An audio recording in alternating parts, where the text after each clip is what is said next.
शांति। ओम शांति। आज बाबा के 25/9/2023 के महावाक्य राध्य मुरली। ओम शांति। बाप दादा मधुबन। बाबा ने कहा, मीठे बच्चे जी बाबा, तुम्हारे दर पर कोई भी आए उसे कुछ न कुछ ज्ञान धन देना है। बाबा कह रहे हैं तुम्हारे दर पर कोई भी आए उसे कुछ न कुछ ज्ञान धन देना है। पहले फार्म भराओ, फिर दो बाप का परिचय दो।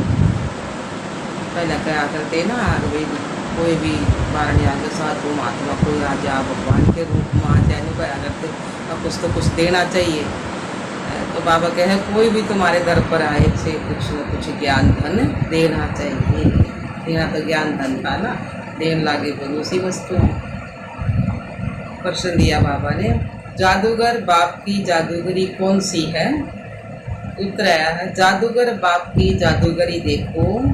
इतना ऊंचा बाप कहते हैं, मैं तुम्हारी सेवा में आया हूँ। मैं तुम्हारा बच्चा भी बन जाता हूँ। आत्मा है ना बाबा भी, आत्मा उसके साथ कोई भी संबंध बना सकता है ना, माँ भी बाप भी, टीचर सतगुरु, बेटा बेटी, कुछ भी बना दे। तो बाबा आया है, बाबा कहते हैं ना, मैं तुम्हारा बच्चा भी बन जाता हूँ। तुम बच्चे जब मेरे पर बलि चढ़ो तो फिर मैं 21 जन्मों के लिए तुम्हारे पर बलि चढ़ूँ। यह भी वंडरफुल बातें है ना। हम तो एक जन्म चढ़ाएंगे बलि, एक जन्म बाबा के पास आओगे, ज्ञान सुनाएंगे, और बाबा 21 जन्म के बलि चढ़े। बाबा क्या है ना कि मैं फिर 21 जन्मों के तुम्हारे पर बलि चढ़ूं। यह भी वंडरफुल बातें हैं। बाप इतने प्यार से तुम्हें पढ़ाई पढ़ाते हैं, तुम्हारी सब मनोकामनाएं पूरी करते हैं। तुमसे कोई भी फीस आदि नहीं लेते। उन्हें कहा जाता है राजू रंबजबाज। राजू रंबजबाज गीत है जो पिया के साथ है, उसके लिए ज्ञान की बरसात है। ओम शांति। पिया और वर्षा। पिया किसने गया? शिव बाबा ने बाप ने। जो पिया के साथ है उसके लिए ज्ञान की बरसात है। किस प्रकार की? इसको ज्ञान वर्षा कहा जाता है। उसी बरसात में ज्ञान वर्षा कहा जाता है। ज्ञान वर्षा कौन करते हैं? ज्ञान का सागर। अब यह गीत जिन्होंने गाया या बनाया वह तो कुछ भी नहीं जानते। बाबा कहते तुम हो लकी ज्ञान सितारे, तुम ज्ञान सागर के बच्चे बने हो, इसलिए तुमको ज्ञान सितारे कहा जाता है। बाप से ज्ञान ले रहे हो। नॉलेज की हमेशा एम ऑब्जेक्ट होती है ना, लक्ष्य होता है। कुछ न कुछ प्राप्ति का रास्ता मिलता है। अब तुम बच्चे जानते हो बेहद के बाप द्वारा बेहद का वर्षा लेना, वह है पारलौकिक बाप। तो बाबा ने कहा तुम्हारे पास कभी कोई नए जिज्ञासु आते हैं तो फार्म भराने से डरते हैं। तो उनको समझाना चाहिए, क्योंकि फिर भी तुम्हारे पास आए हैं तो कुछ न कुछ बेचारों को मिलना चाहिए। बहुत गरीब है, तुम्हारे पास तो अथॉरिटी। हाँ, नंबरवार कोई फुल पास होते हैं, कोई कम। यह तो नशा है। हमारे पास ज्ञान रतन ढेर। ज्ञान सागर कोई महल में तो नहीं रहते, झोपड़ी में रहते हैं ना। झोपड़ी में रहना पसंद करते हैं। जब कोई कहे हम फार्म नहीं भरेंगे तो बोलो अच्छा, अपना नाम तो लिखेंगे। हम बड़ी बहन जी को दिखाएंगे कि फलाना आया, नाम दिखा देंगे ना, बड़ी बहन जी को फलाना आया। कुछ समझने के लिए तो आए हो ना। अच्छा, अपना नाम लिखो। लौकिक फादर का भी नाम लिखना पड़े, फिर समझाना। दो बाप तो है ना, एक लौकिक बाप और दूसरा पारलौकिक बाप, परम पिता परमात्मा। जब पिता कहते हो तो उनका नाम तो लिखो। परम पिता कहते हो तो वह सबका बाप है ना। हर एक को लौकिक और पारलौकिक बाप होते हैं। दो बाप सबको होते हैं। भक्ति मार्ग में दोनों बाप है। सतयुग त्रेता में लौकिक फादर तो है। सतयुग त्रेता में एक पिता होगा ना, लौकिक पिता बस। पारलौकिक नाम भी नहीं लेंगे। क्यों नहीं लेंगे? क्योंकि उस समय कोई भी दुख नहीं होगा, हर चीज की प्राप्ति होगी। तो दुखी होते फिर पारलौकिक बाप को याद करना जो। तो बाबा ने कहा यह बातें तुम बच्चों को समझ कर फिर समझाना है। कितनी सहज बातें समझाई जाती हैं, जिसको गॉड फादर कहा जाता है। वह है परलोक में रहने वाला। बुद्धि में आता है बरोबर सतयुग त्रेता में पारलौकिक बाप को याद नहीं करते, यहाँ तो सब याद करते। तो समझाना है लौकिक फादर का नाम लिखा, अब पारलौकिक फादर का भी नाम लिखो। सब जीव की आत्मा उस पारलौकिक परम पिता परमात्मा को याद करती है। वह एक ही है। जैसे आत्मा निराकार है, वैसे वह भी निराकार है। उनका तो कोई सूक्ष्म व स्थूल शरीर नहीं है। उनको सर्वव्यापी तो कह नहीं सकते। लौकिक बाप को कभी सर्वव्यापी नहीं कह सकते हैं। क्या सर्वव्यापी कहने से वर्षा मिल सकता है? फिर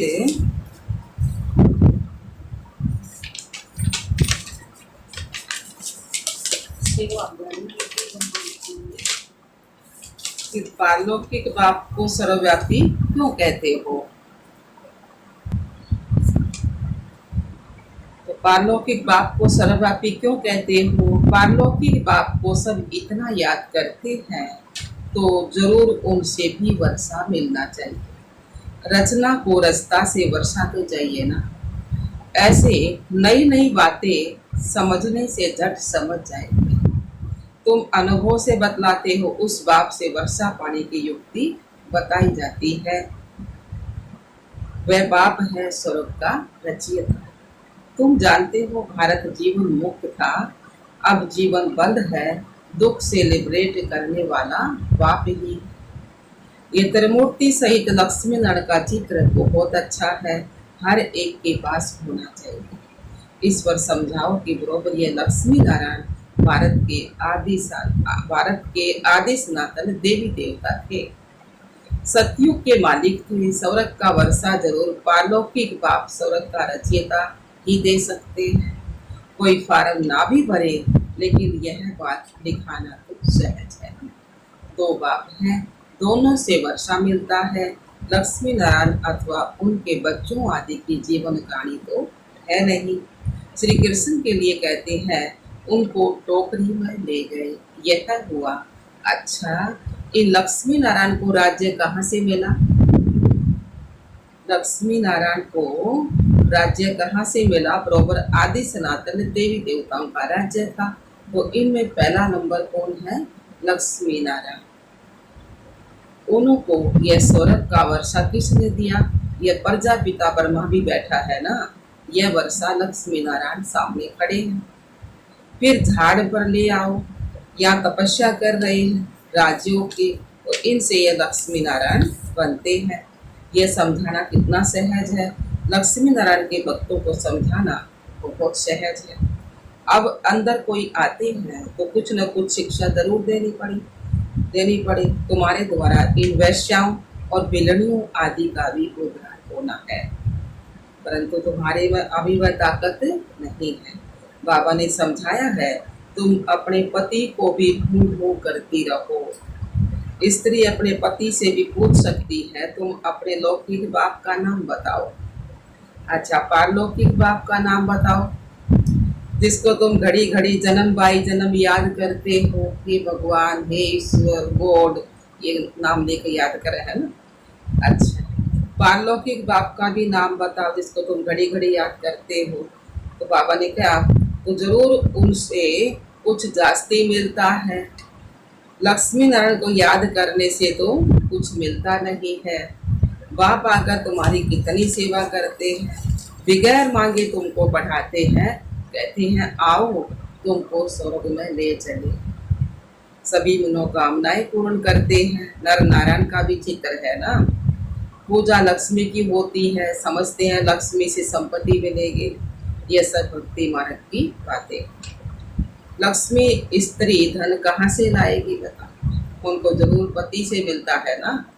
पुजारी लोग यह कुछ भी नहीं जानते, तुम बच्चों को समझाना पड़े।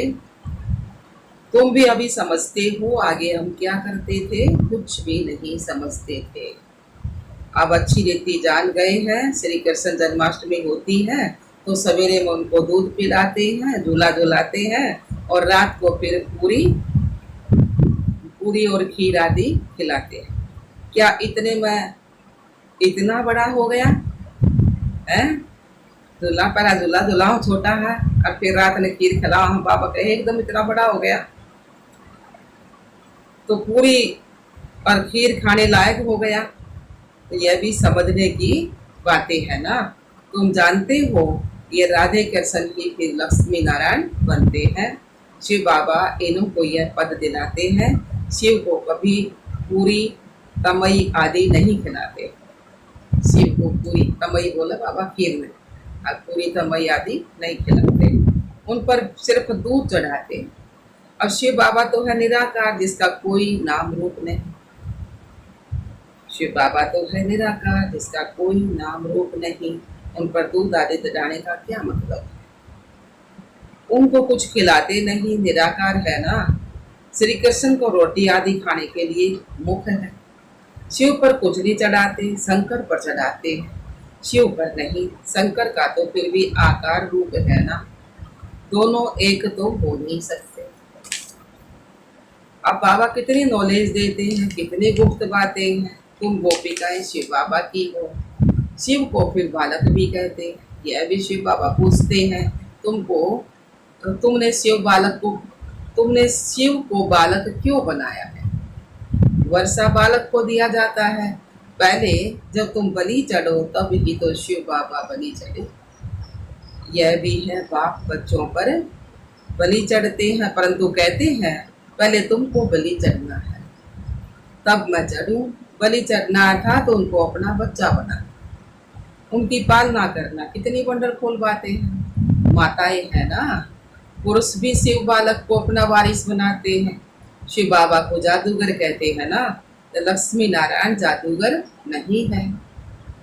ये बड़ी गुप्त बातें हैं, बिरला कोई समझ सकते। अप्रोक्स भी बतलाते हैं। तुम बच्चे अनुभवी हो, बाबा ने साक्षात्कार किया और मम्मा ने कोई साक्षात्कार नहीं किया, फिर भी मम्मा सबसे तीखी गई। सबको तो साक्षात्कार नहीं होगा, ऐसे तो बहुतों को साक्षात्कार हुए और वे आज नहीं है। साक्षात्कार से कोई कनेक्शन नहीं है। यह तो है धारण करने और कराने की मीठी बातें। जादूगर राजू रंबजबाज तो है ना। जादूगर लोग बहुत तीखे तीखे होते हैं। संतरे निकाल दिखाते हैं, सिर काट कर फिर जोड़ देते हैं। आगे बहुत जादूगरी दिखाते थे। इन तो कोई देखा है को नहीं, आ भी जाता कोई जादूगर, क्योंकि फोना में सब कुछ देख ले, फोना में बड़े बड़े रहा। अब बच्चे जान गए हैं बाबा की महिमा गाई जाती है ना। तुम्हारी लीला तो अपरम अपार है, तुम्हारी गत मत न्यारी है। बाप कितनी श्रीमत देते हैं, श्रीमत से ही तुमको श्रेष्ठ देवता बना रहे। श्री श्री का किसको कहा जाता है? निराकार शिव बाबा को। लक्ष्मी नारायण को ऐसा श्रेष्ठ किसने बनाया? जरूर उनसे श्रेष्ठ श्रेष्ठ होगा ना। तो बाप से हम यह इल्म मतलब विद्या सीखते हैं कि मनुष्यों को देवता कैसे बनाया जाए। बाबा से हम विद्या सीखते हैं कि मनुष्यों को देवता कैसे बनाया जाए। अभी तुम सब सीताएं रावण की जेल में हो, शोक वाटिका में हो, शोक वाटिका में दुख उठा रही हो। राम राज्य में कभी शोक होता ही नहीं है, और शोक वाटिका हो। तो जिससे वर्षा मिलता है उनको याद करना है ना। हम आत्मा है यह भी मानते हैं। पूछो तुम्हारे लौकिक बाप का नाम क्या है और पारलौकिक बाप का नाम क्या है?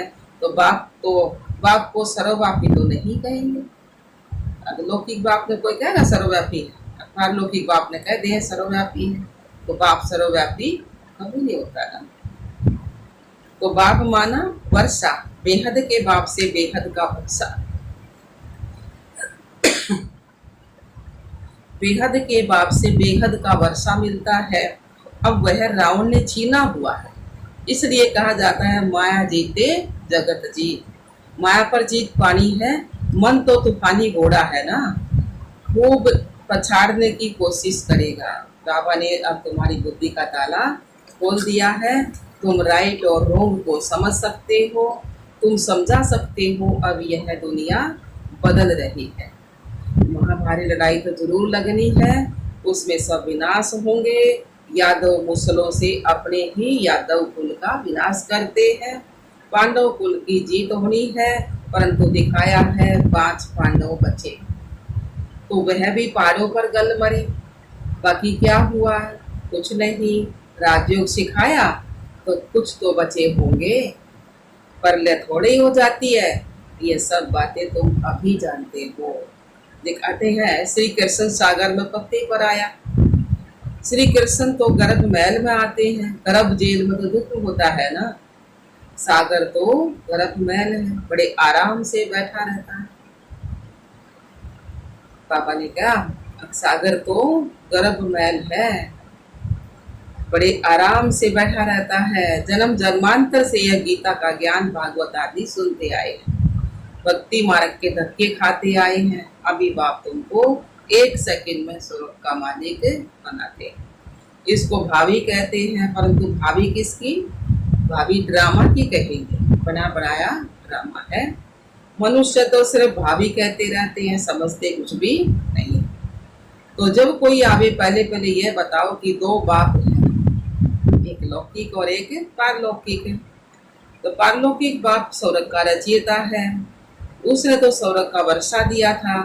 आज से 5000 वर्ष पहले स्वर्ग था ना, अभी तो नरक है। बाबा कह रहे ना, आज से 5000 वर्ष पहले स्वर्ग था, अभी तो नरक है।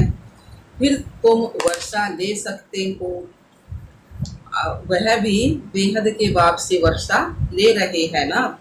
यह भारत भगवान की जन्मभूमि, जन्म स्थान है ना बाबा का। जैसे इब्राहिम बोध आदि की अपनी जन्मभूमि है ना। तुम बच्चे जानते हो बाबा आए हुए हैं, वर्षा दे रहे हैं। तुम बच्चों को रहमदिल बनना है। कोई को भी यह समझाना तो बहुत सहज है। पारलौकिक बाप की पहचान देनी है। पारलौकिक फादर एक ही बार आते हैं, उनकी याद से हम स्वर्ग का वर्षा दे रहे। बहुत सहज है। ऐसी ऐसी बातें अच्छी रीति धारण करो और समझाओ, दान करो। पारलौकिक बाप स्वर्ग की राजाई देते हैं। लक्ष्मी नारायण को दी है ना। इस सूर्यवंशी लक्ष्मी नारायण का बाप कौन है, हम आपको बताते हैं। स्वर्ग की स्थापना करने वाला फादर अब उन्हों को स्वर्ग की राजाई दे रहे। बाकी आशीर्वाद क्या करेंगे? अच्छा जी बाबा, मीठे मीठे सिकिलरे लक्की ज्ञान सितारों प्रति बाप दादा का नंबरवार पुरुषार्थ अनुसार याद प्यार और गुड मॉर्निंग। रूहानी बाप की रूहानी बच्चों को नमस्ते। हम रूहानी बच्चों की रूहानी बाप दादा को याद प्यार, मॉर्निंग, नमस्ते नमस्ते नमस्ते जी। हम बाबा के बच्चे सदा रहे हंसते और हंसाते। शुक्रिया मीठे बाबा, शुक्रिया बाबा। धारणा के लिए मुख्य सार, पहला पॉइंट है राइट और रॉन्ग को समझ बुद्धि बल से मन रूपी तूफानी घोड़ों को वश करके माया जीत जगत जीत बनना है, हार नहीं खानी है। दूसरा पॉइंट, शिव को बालक बनाकर उनकी पालना करनी है, अर्थात पहले उन्हें अपना वारिस बनाना है, उन पर पूरा बलि चढ़ना है। वरदान दिया बाबा ने, उमंग उत्साह द्वारा विघ्नों को समाप्त करने वाले बाप समान समीप रतन भाव। उमंग उत्साह द्वारा विघ्नों को समाप्त करने वाले बाप समान समीप रतन भाव। उत्साह दिया बाबा ने, बच्चों के दिल में जो उमंग उत्साह है कि मैं बाप समान समीप रतन बन सपूत बच्चे का सबूत दूं, यह उमंग उत्साह उड़ती कला का आधार है। यह उमंग कई प्रकार के आने वाले विघ्नों को समाप्त कर संपन्न बनने में सहयोग देता है। यह उमंग उत्साह का शुद्ध और दृढ़ संकल्प विजयी बनाने में विशेष शक्तिशाली शस्त्र बन जाता है। इसलिए दिल में सदा उमंग उत्साह को व इस उड़ती कला के साथ उनको कायम रखना है। स्लोगन दिया बाबा ने, जैसे तपस्वी सदा आसन पर बैठते हैं, ऐसे आप एक रस अवस्था के आसन पर विराजमान रहो। जैसे तपस्वी सदा आसन पर बैठते हैं, ऐसे आप एक रस अवस्था के आसन पर विराजमान रहो। अच्छा, ओम शांति। ओम शांति।